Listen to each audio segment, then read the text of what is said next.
وعلیکم ورحمۃ اللہ وبرکاتہ۔ علمی مجلس میں آپ کا استقبال ہے۔ بسم اللہ الرحمن الرحیم و بہ نستعین۔ پہلا سوال ہے استاد محترم، میرا سوال یہ ہے کہ کیا کافر کو کافر کہنا صحیح ہے یا نہیں؟ تو دیکھیے، کافر کو کافر کہہ کر نہیں پکارا جائے گا۔ کوئی بھی کافر ہے، کفر کی حالت میں زندگی بسر کر رہا ہے، اس کو ہم کافر کہہ کر نہیں پکاریں گے۔ کیوں؟ اس لیے کہ ہم امت دعوت ہیں، ہمارا کام ہے دعوت و تبلیغ، حق کی تبلیغ کرنا، لوگوں تک پہنچانا۔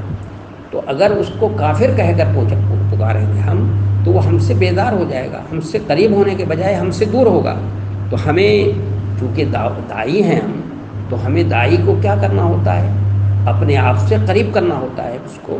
اس لیے داعی کو چاہیے کہ وہ استعمال نہ کرے جس سے مخاطب کے جذبات کو ٹھیس پہنچے۔ اس لیے قرآن میں دیکھیے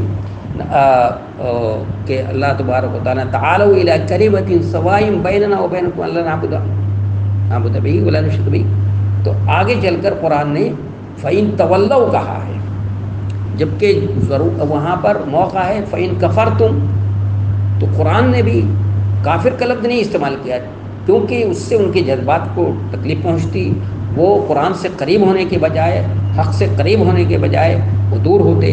اس لیے قرآن نے یہ استعمال نہیں کیا۔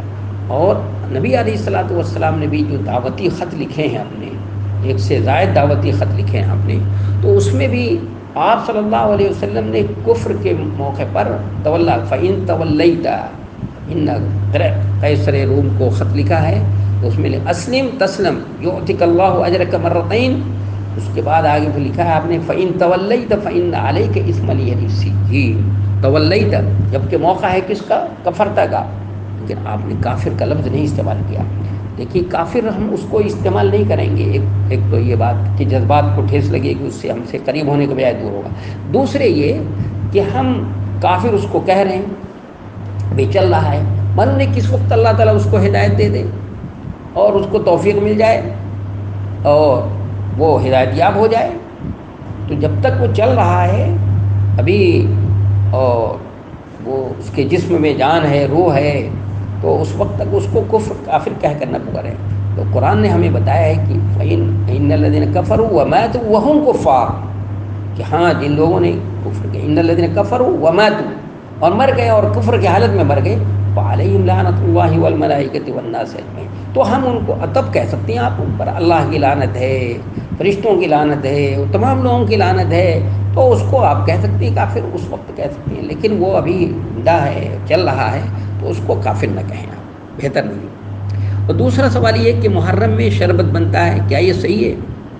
نہیں، بتائیے 10 تاریخ کو، 10 محرم کو شربت بناتے ہیں لوگ، لیکن جبکہ کس لیے بناتے ہیں بھائی؟ کہتے ہیں کہ یہ نواسہ رسول کی سبیل ہے، تو نواسہ رسول صلی اللہ علیہ وسلم کی سبیل چلانے کے لیے آپ شربت بنا رہے ہیں، لوگوں کو شربت پلا رہے ہیں آپ، جبکہ رسول اللہ صلی اللہ علیہ وسلم نے کیا تعلیم دی ہے کہ 10 محرم کا روزہ رکھو، 9-10 محرم کا روزہ رکھو، اور آپ کیا کہہ رہی ہیں؟ سبیل وہ شربت پلا رہی ہیں۔ اور شربت کیوں پلائی جاتی ہے؟ اس کی نظر، ان کی نظر ہوتی ہے، کہتے ہیں حضرت حسین کی نظر ہے۔ دیکھیے، امام بھی نہیں کہنا چاہیے، امام جو ہے شیعوں کا لفظ ہے استعمال کیا ہوا، ان کے نزدیک امام وہ معصوم ہوتا ہے اور اس کا مقام نبی سے بھی اونچا ہوتا ہے۔